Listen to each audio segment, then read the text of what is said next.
बिस्मिल्लाहिर्रहमानिर्रहीम। नाज़रीन, मैं हूं जावेद बलोच और उम्मीद है आप लोग खैरियत से होंगे। 26वीं आईनी तरमीम के बाद अब 27वीं आईनी तरमीम जो है वो होने जा रही है, जिसके लिए सलाह मशवरे मुशावरत राब्ते शुरू हो गए हैं और पार्लियामेंट हाउस मरकज़ है। आज स्पीकर कौमी असम्बली की तरफ से भी जो है कुछ लोगों से, कुछ सियासतदानों से राब्ते किए गए और सबको एक प्लेटफार्म पर इकट्ठा करने की कोशिश की जा रही है कि मकसद ये है कि जो 26वीं आईनी तरमीम में जो सुकम रह गए थे, जो खामियाँ रह गई थी, उन्हें दूर किया जाए। मसलन जो जजों की तादाद है वो बढ़ाई जाए, प्रैक्टिस एंड प्रोसीजर जो एक्ट है उसमें कोई तरमीम, उस कमेटी में तरमीम जो है वो लाने के लिए मुशावरत हो रही है। और इसके साथ साथ आज तहरीक इंसाफ के बानी चेयरमैन साहब की मुलाकातें भी शुरू हो गई हैं और आज उनकी फैमिली ने मुलाकात की है अडाला जेल में। कॉन्फ्रेंस रूम में ये मुलाकात करवाई गई और इसके साथ साथ जो बुशरा बीबी की सियासत है उस पर हम बात करने जा रहे हैं कि बुशरा बीबी जो है वो KP के अंदर मौजूद हैं, CM हाउस के अंदर, और वहाँ पे मीटिंग भी चल रही हैं, इजलास भी हो रहे हैं और KP गवर्नमेंट का पूरा प्रोटोकॉल, पूरा जो पुलिस का एक सिक्योरिटी है वो उनके साथ है। आज उनकी समाअत थी केस की, लेकिन वो पेश नहीं हुई। 190 मिलियन पाउंड केस में वो आज पेश नहीं हुई और फिर समाअत जो है मुलतवी कर दी गई। ये सारी चीज़ें हैं। आज हम बात करने जा रहे हैं सीनियर सियासतदान कमर ज़मान कायरा साहब से, जो पीपल पार्टी के रहनुमा हैं। उनसे बात करेंगे, उनसे पूछेंगे कि पीपल पार्टी ने लीड ली थी 26वीं आईनी तरमीम में और अब क्या 27वीं आईनी तरमीम भी जो है वो पीपल पार्टी के हिस्से में आ रही है या नून लीग इसको लीड कर रही है। कायरा साहब, बहुत शुक्रिया सर वक्त देने का। सर, आप सीनियर सियासतदान हैं, अपने बड़े उतार चढ़ाव देखे, पीपल पार्टी का रुजवाल भी आपके सामने ही है और बाकी सियासी जमातें भी आपके सामने हैं। तो ये 26वीं आईनी तरमीम तो बड़े मुश्किल थी सर, जो है बड़ी उजरत में सारा काम किएगा। 25 अक्टूबर जो है वो डेडलाइन थी, लेकिन आप लोगों ने पहले जो है वो तरमीम कर ली। अब सर क्या होने जा रहा है? कुछ हुक्म बाकी रह गए हैं जिन्हें दूर किया जाएगा? मेरी इत्तला के मुताबिक तो जावेद साहब, स्पीकर कौमी असम्बली ने भी ये कहा है कि ऐसा कोई तजवीज़ अभी तक नहीं है। हुकूमत की तरफ से भी इसकी तरदीद की गई है, मेरी जमात की तरफ से भी ऐसी कोई बात हमारे सामने नहीं है।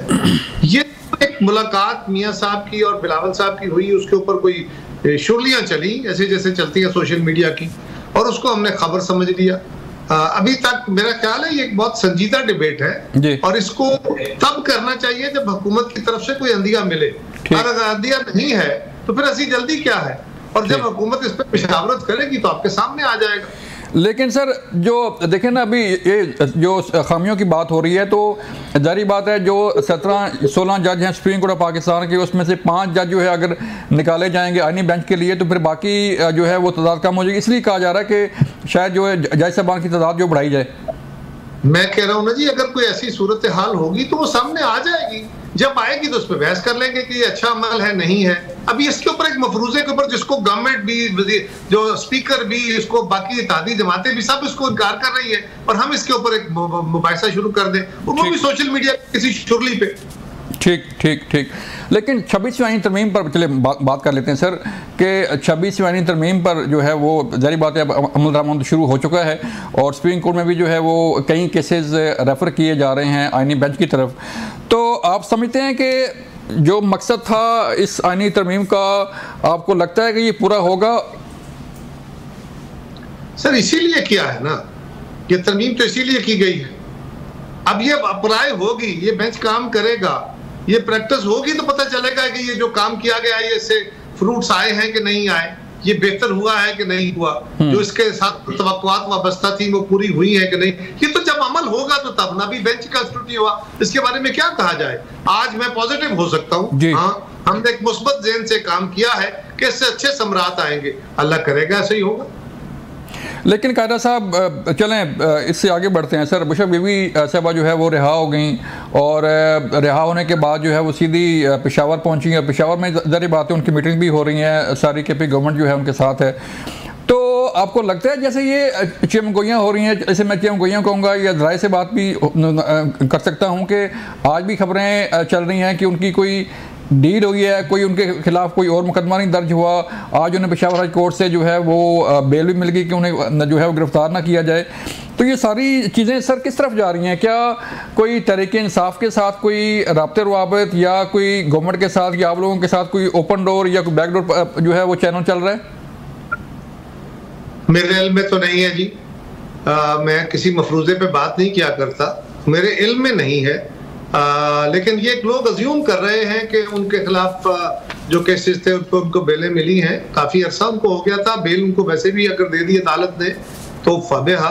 अब उनका किसी डील का हिस्सा है, कोई बात हुई है, हुकूमत के साथ कोई राब्ता है, मेरे इल्म में तो नहीं है, लेकिन अल्लाह करे ऐसा हो। इसलिए कि खान साहब जिस पेडिस्टल पे खड़े हैं कि मैं जमहूरी अमल में किसी से बात नहीं करूंगा और अकेले ही इस मुल्क को लेकर चलूंगा और किसी और के साथ में कोई गुफ्तगू ही नहीं करूंगा और फौज के साथ बात करूंगा और सिविल सुप्रीमेसी करूंगा, तो ये जो ख्वाब है ये कौम को एक हिजान में मुब्तला करके एक तसादम और जो तनाव की पॉलिसी है इससे उनकी जान छूटे। और वो कोई अफाम तफहीम डज नॉट मीन, ये जो हमारी बदकिस्मती है कि वो तो अफाम तफहीम को भी उन्होंने गाली बना दिया है।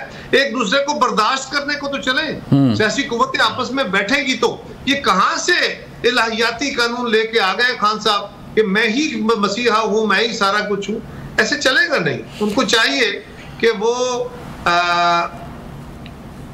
रास्ता पैदा करने की कोशिश करें।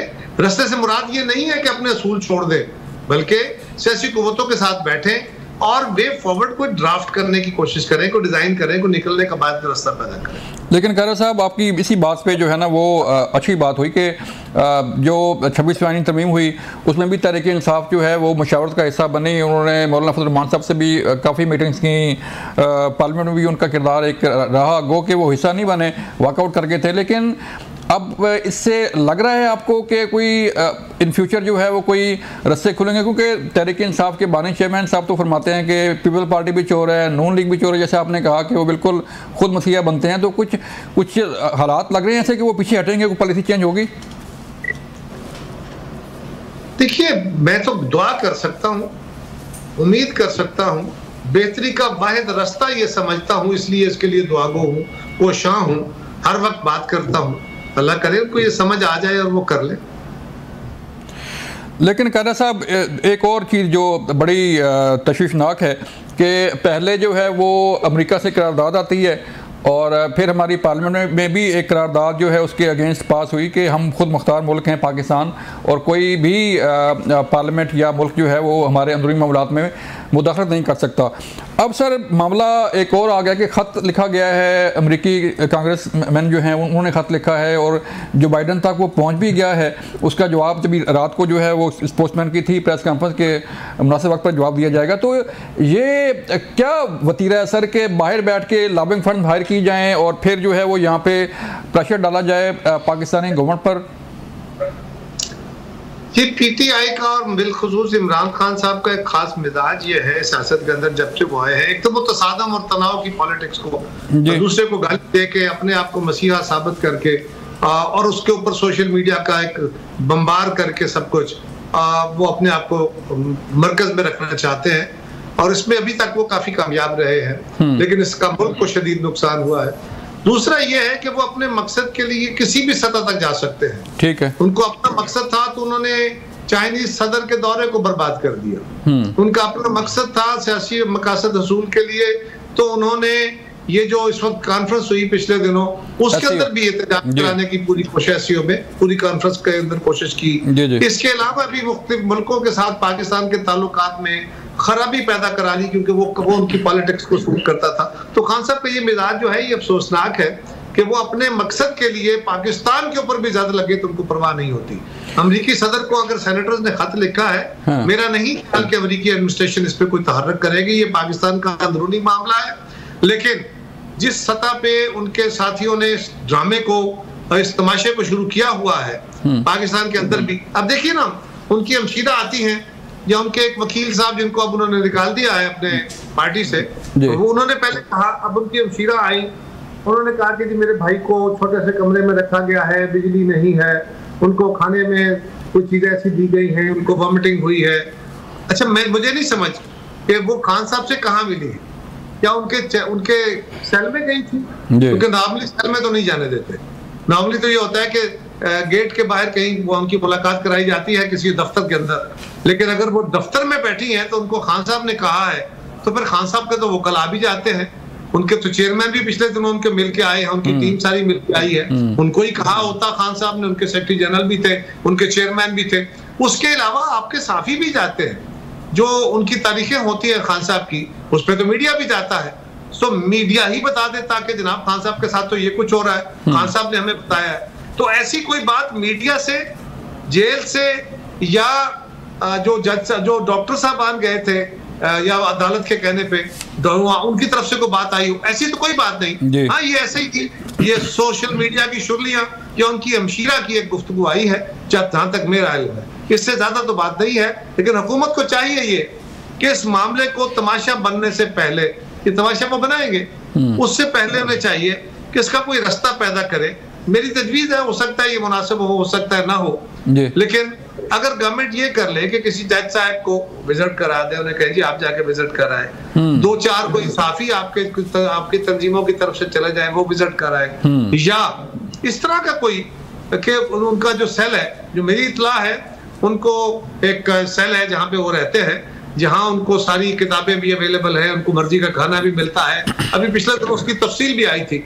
या खान साहब चाहे तो उसकी तरदीद कर सकते हैं कि ये खाना मुझे नहीं मिल रहा, और जो वो खाने का मेन्यू था वो खासा लेविश था, और उसके बाद उनके कमरे के अंदर उनको एयर कंडीशनर नहीं है। ये पहले दिन से था कि एयर कंडीशनर नहीं है, लेकिन बाकी सारी फैसिलिटीज उनको, काफी मेकर भी है और बाकी चीजें भी हैं, और जूसर भी है, और किताबें भी हैं, टीवी भी है। लेकिन साथ ही उनको नहीं है, साथ उनको एक बड़े कमरे में एक जिम, मिनी जिम अवेलेबल है एक्सरसाइज करने के लिए, उनको जॉब करने के लिए, उनको डम्बल्स अवेलेबल है। बाकी जो, तो ये फैसिलिटीज किसी कैदी को आम तो नहीं मिलती। वो आम कैदी नहीं है, वो साबिक मुल्क के वजीर आजम है, उनके साथ बेहतर सलूक होना चाहिए।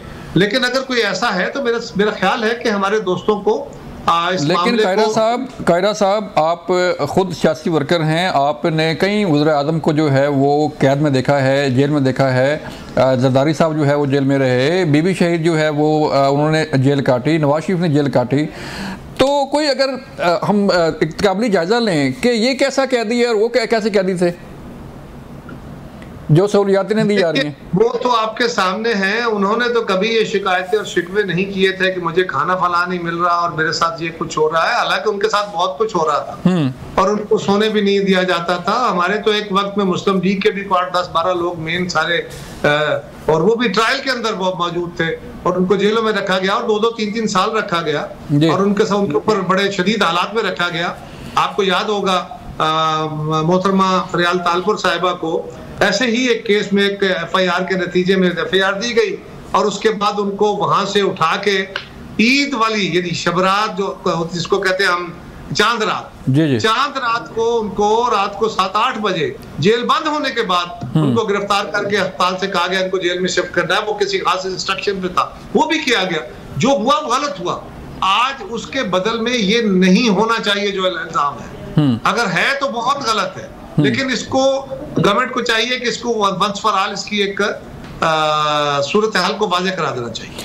मेरा क्या कायरा साहब, आज भी सलमान अकरम राजा ने एक कहीं इंटरव्यू था, कोई बयान था कि फैसले जो है वो अदालतों और पार्लिमान की बजाय सड़कों पर होंगे सर, और तहरीक इंसाफ जो है पेशावर में जलसा भी करने जा रही है। इससे पहले भी इस्लामाबाद में जलसा हुआ, एहतजाज हुआ, डी चौक तक लोग पहुंचे। गो के गंडापुर साहब जो है वहाँ पे पहुंचने के बाद खुद गायब हो गए थे। तो सियासत सर किस तरफ जा रही है? कोई थम सकती है? कोई ऐसी चीज़ें कोई जिससे इंतशार की बजाय जो है वो कोई दायरा की बात हो, ये इससे जो है वो तहरीक इंसाफ अपने जो मकसद हैं वो हासिल कर लेगी एहतजाज से, जलसों से, जलाओ घिराव से? सर उनका ख्याल है और हमारा ख्याल है कि ऐसा नहीं होगा कि वो अपने मकसद हासिल कर सके। लेकिन एक चीज कि इंतशार खत्म होगा या हिजान खत्म होगा, ये सवाल मेरा ख्याल है इसको इस एंगल से देखना चाहिए कि ये कौन करेगा। ये PTI करेगी।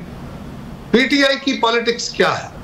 वो तो तकसीम करना है, वो तो नफरत फैलाना है, वो तो हिजान पैदा करना है, वो तो हर तरह के अटैक करना है, भले पाकिस्तान की सालमियत पे ही हो जाए। लिहाजा उनसे ये तवक्को करना कि वो जमहूरी कुव्वतों के साथ, सियासी कुव्वतों के साथ बैठ के कोई डायलॉग करके कोई वे फॉरवर्ड निकालेंगे, ऐसा तो है नहीं। वो तो किसी जदीद अहद के इनकलाबी आ गए हैं और वो कहते हैं कि इस मुल्क में हमने अकेले ही इनकलाब नाफिज कर देना है, इनकलाब ले आना है। अब उसका जवाब क्या दिया जा सकता है? तो कायरा साहब फिर बात तो वही आती है ना कि सर जो अगर ये जलाओ गिराओ की सियासत जो है, इसलिए तो आपने भी टर्म यूज़ की कि सोशल मीडिया पर जो शुरुआत चलती हैं उसके मुताबिक जो है वो लोग चलते हैं।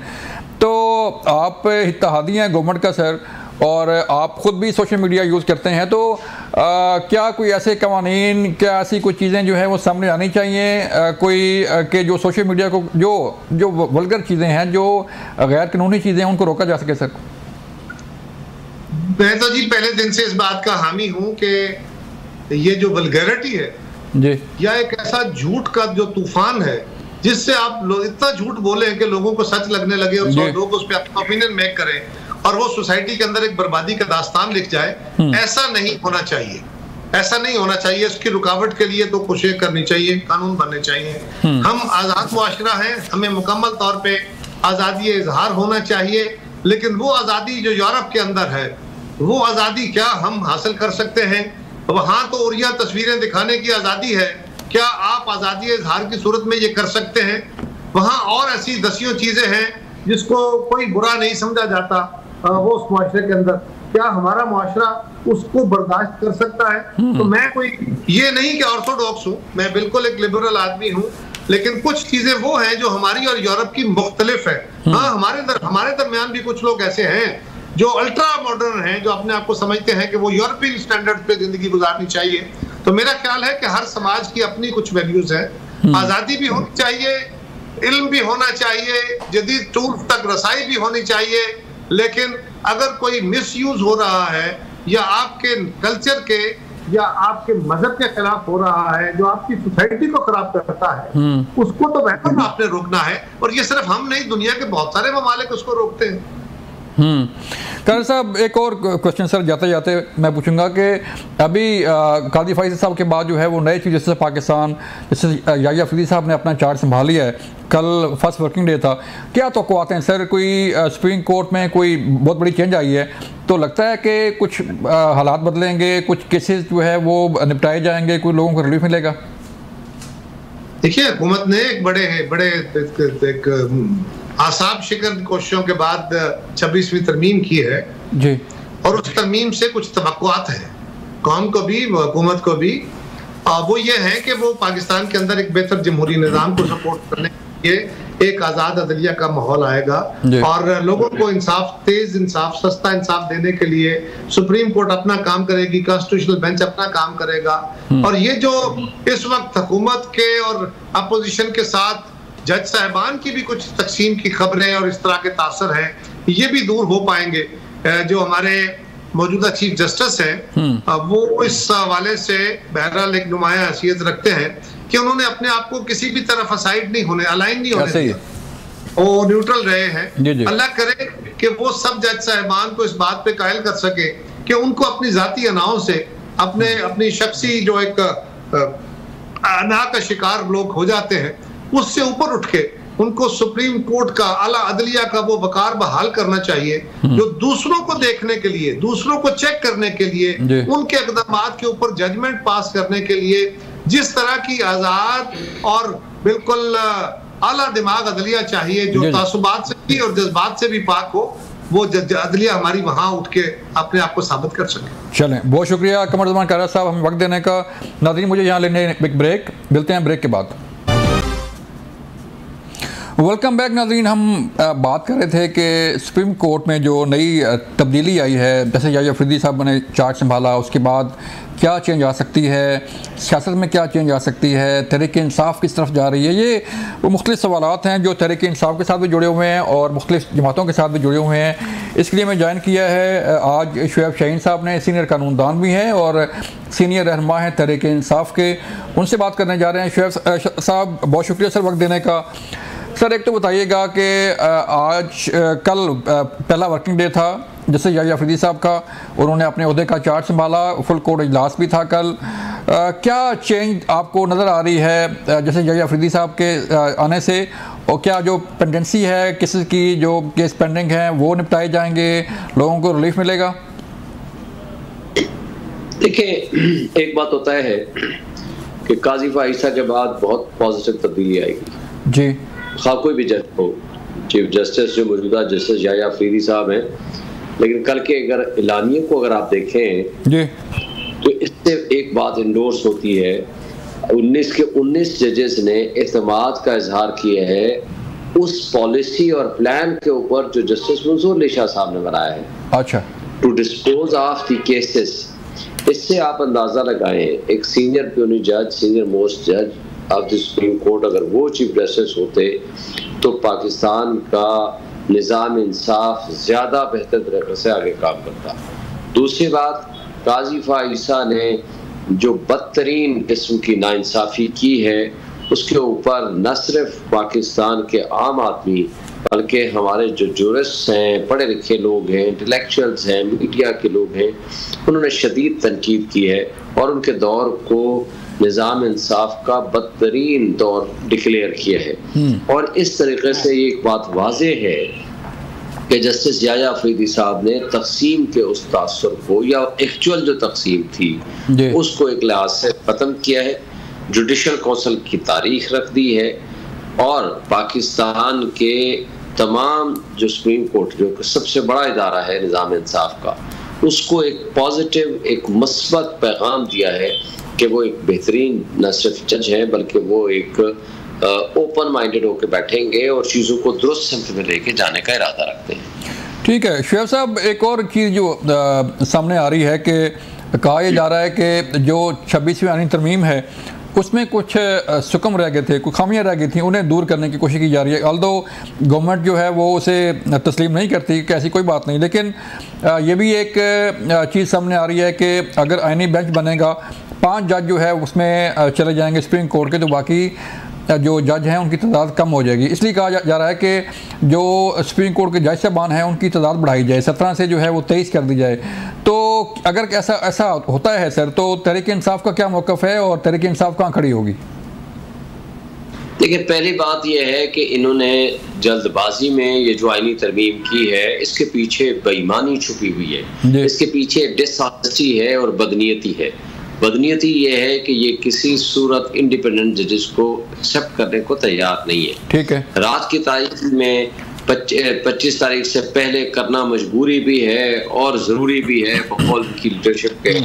तो वो जो ज़रूरी और मजबूरी था वो इसलिए था ताकि चीफ जस्टिस काजी फाइसा के जाने के बाद इनकी ख्वाहिश थी कि सुप्रीम कोर्ट तकसीम हो जाएगी। इनकी ख्वाहिश थी कि सुप्रीम कोर्ट में हमने अपने हैंड पिक्ड जजेस को उठा करके हम न सिर्फ चीफ जस्टिस बनाएंगे बल्कि उनको आईनी बेंचेस में शामिल करेंगे ताकि जो इनका इलेक्शन फ्रॉड है वो ना खुल सके, जो इनकी ह्यूमन राइट्स वायलेशंस हैं वो सामने ना आ सके, जो बुनियादी इंसानी हुकूक की मुअत्तली, कानून की पामाली जिस तरह वो करते चले जा रहे हैं उसके ऊपर कुछ सवालिया निशान ना उठ सके और अपनी मनमानी के जरिए अपनी बदमस्त हाथी बन के जिस तरह ये घूम रहे हैं उसके ऊपर कोई सवालिया निशान ना उठ सके।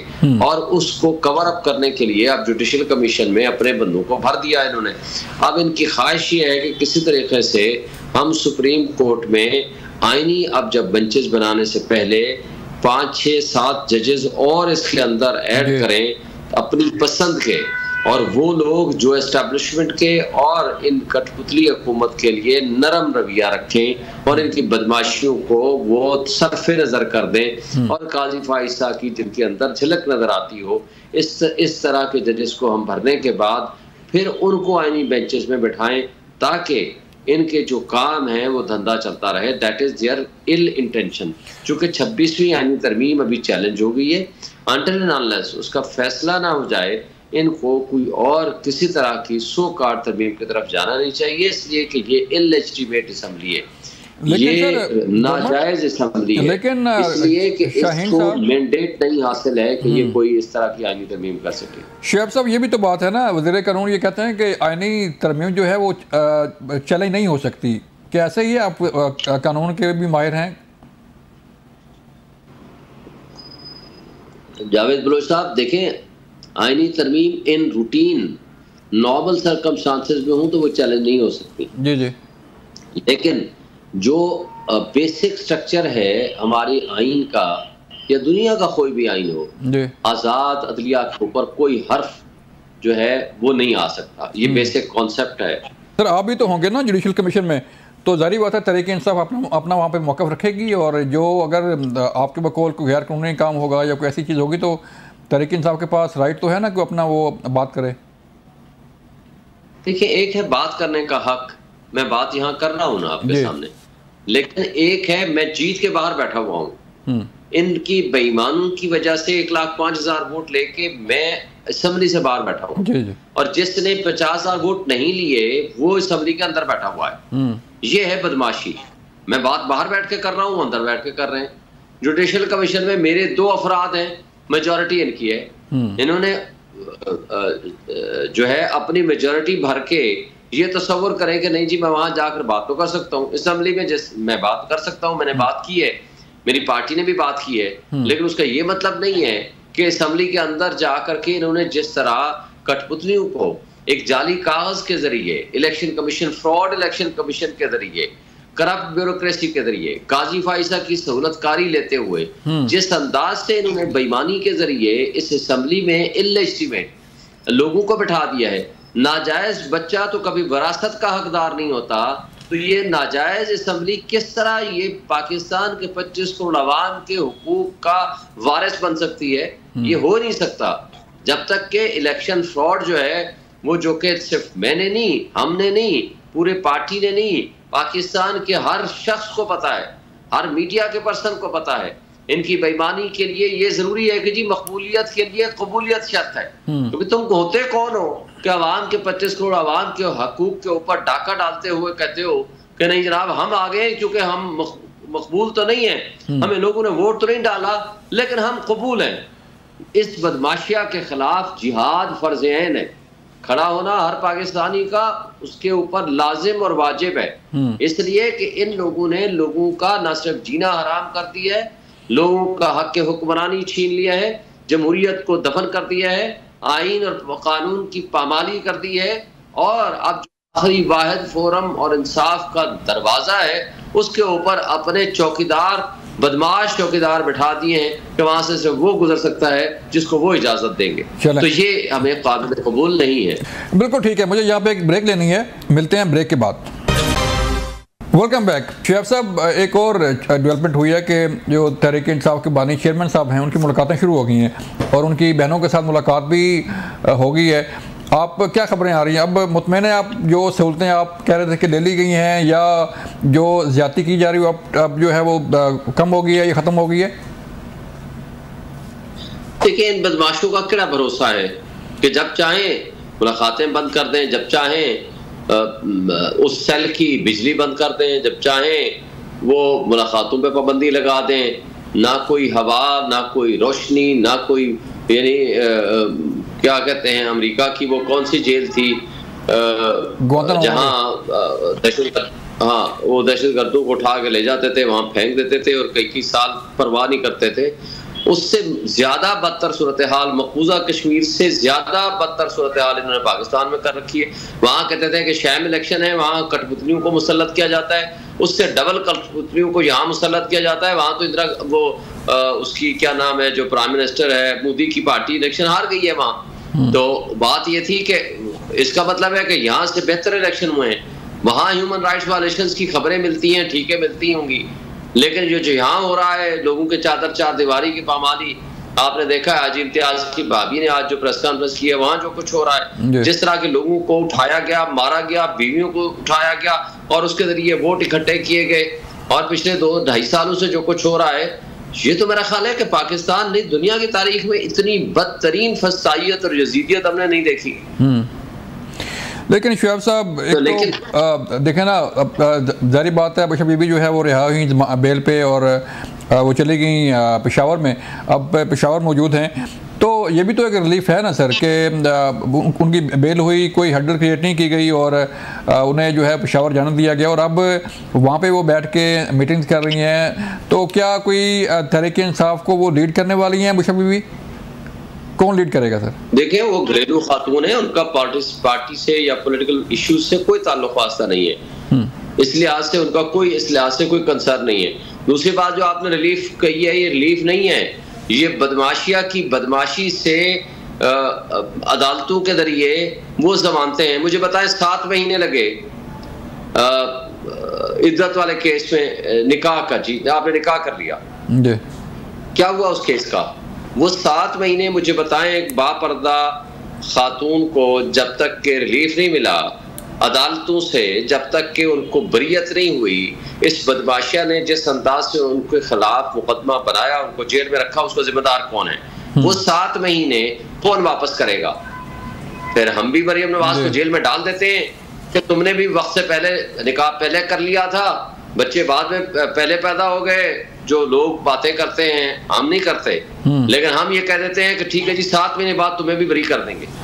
बात ये है कि आपने वो, ये तो पॉलिटिक्स में है ना, चले पॉलिटिकल विक्टिमाइजेशन का भी आप कुछ भी कह दें, एक बापर्दा खातून को आपने उठा करके जेलों में बंद कर दिया और सिर्फ उसके लिए अपील में 5 महीने आर्गूमेंट्स होते रहे। और सो जज साहब मसूफ ने 5 महीने के बाद कहा कि जी इसका एतराज आ गया है, अब मैं नहीं सुनता। तो बात यह है कि शर्म आनी चाहिए हमारे इस निजाम इंसाफ के जिम्मेदारान पे, शर्म आनी चाहिए उस पुलिस को और इस कठपुतली हुकूमत को कि आप किसी पर्दादार खातून को ऐसा इल्जाम लगाकर जेल में डाल देते हैं और 7 महीने बाद 9 महीने बाद उनकी जब जान खुलासी होती है फिर वो एहसान करे, देखो जी हमने किसी और मुकदमे में गलत तौर पर नहीं डाल दिया। भाई गलत तौर पर आपने 1 मुकदमे में डाला, 2 में डाला या 4 में डाला, जब आप किसी के घर वालों तक पहुंच जाएं, इससे बड़ी नहीं हो सकती। और चलें सर जो है वो टीवी पे तो नहीं आना चाहिए, इजाजत देती है टीवी पे तो सर नहीं आना चाहिए, इजाजत देती है। लेकिन शुएब साहब अभी तहरीक इंसाफ किस तरफ जा रही है सर? जलसे का भी ऐलान कर दिया गया है, तहरीक इंसाफ ने पेशावर में जलसा भी करना है, क्या फिर दोबारा जो है इस्लामाबाद आने की जो है वो प्लानिंग की जा रही है? इस्लामाबाद आने का हमें लीडरशिप कहेगी कल का कहेगी कल आ जाएंगे, परसों कहेगी परसों आ जाएंगे, बिल्कुल आएंगे। इस्लामाबाद कैपिटल हम सबका है, इसके ऊपर एहतजाज करना, जलसा करना हमारा बुनियादी इंसानी हक है। वो जो काजी फाइसा साहब दीवारों पे कब्रें बना के जिसके ऊपर लिख के गए हैं कि बुनियादी इंसानी हुकूक है, आपका फ्रीडम ऑफ असेंबली है, फ्रीडम ऑफ स्पीच है, वो 12 करोड़ रुपए की कब्रें बना के वो चले गए हैं। ये सिर्फ लिखने के लिए किताबों में नहीं होते, ये इसको अमल करने के लिए होता है। ये हम सब का बुनियादी हक है जिसके ऊपर ये बदमाशिया काबिज है। और यानी प्रोटेस्ट करना सबसे बड़ा जुर्म है आज के जमाने में। मैं आपके सामने बैठा हूँ, 9 FIR मेरे खिलाफ दहशतगर्दी की डाल दी गई इसलिए कि मैंने प्रोटेस्ट किया इस्लामाबाद में। मैंने प्रोटेस्ट लीड किया और अगले दिन पर्चा मुझे मेरे दफ्तर से उठा के ले गए। यहाँ हमने इजाजत से जलसा किया संजानी में और पीसफुल जलसा किया और हाई कोर्ट के 6 आर्डर हैं जो मैंने लिए हैं और उसके नतीजे में हमें क्या मिला? FIR दफ्तरों से उठा लिया गया, पर्चे हुए। जब कमजोर अदलिया हुआ करती है, कंप्रोमाइज्ड अदलिया हुआ करती है, गैर कानूनी गैर आईनी तरीके से जिस अंदाज से पुलिस रियासती दहशतगर्दी करती है, तो फिर हम पाकिस्तान के कोई भी सिस्टम को दुरुस्त सिमत में आगे नहीं लेके जा सकते। लेकिन सर आपने कहा ना कि जब लीडरशिप कहेगी तो हम कल इस्लामाबाद आ जाएंगे, तो लीडरशिप किसके पास है सर? अभी क्या बुशरा बीबी आपको लीड कर रही हैं, अलीमा खान साहबा जो है वो लीड करेंगी, गौहर अली खान साहब लीड करेंगे, या वहीं अडाला से जो सारे अहकाम आएंगे सर?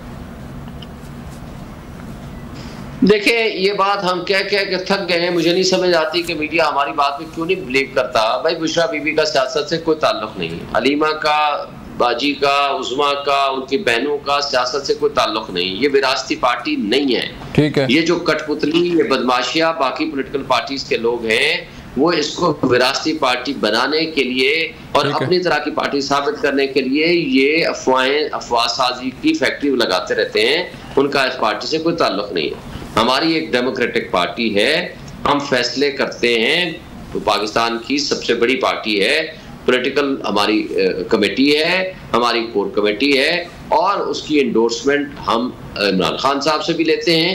हमने एक तरीकाकार मुकर्रर कर रखा है हमारी रिकमेंडेशंस होती हैं और इमरान खान साहब उसको इंडोर्स करते हैं। तो ये हमारा एक तरीका कार है। लेकिन फिर सर क्यों यहीं से शुएब साहब फिर इख्तलाफात की खबरें क्यों आती हैं? कभी जैन कुरैशी जो है वो स्लिप हो जाते हैं, कभी बाकी MNA जो है वो स्लिप हो जाते हैं, तो फिर वो कहते हैं कि हमें अब वो मामला ये आ गया कि जैन कुरैशी या PTI में है या नहीं है?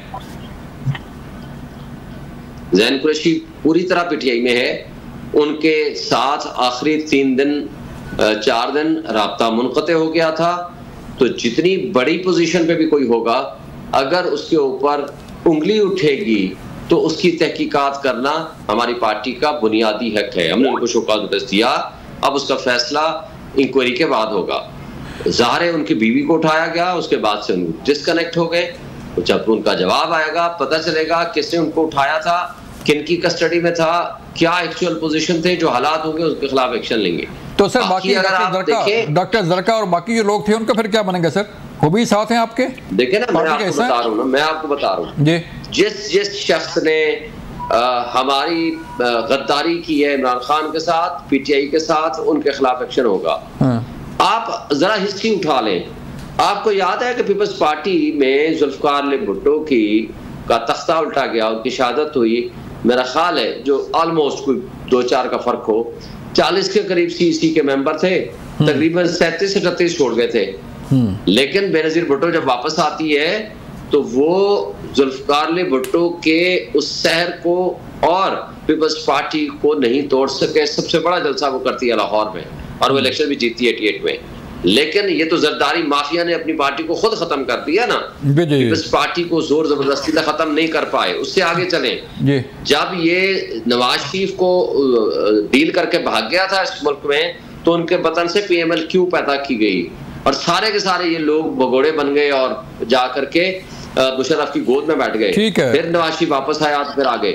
लेकिन हमारी पार्टी शदीद तरीन फस्तायत के बावजूद आज अपनी जगह पे खड़े हैं। चांदे के अगर 2-4-5 लोटे बने हैं तो मैं समझता हूं कि उनका इबरतनाक अंजाम होगा। चलें ठीक है शेख साहब, वक्त खत्म हो गया सर, प्रोग्राम का सर वक्त खत्म हो गया। आपका बहुत शुक्रिया टाइम देने का।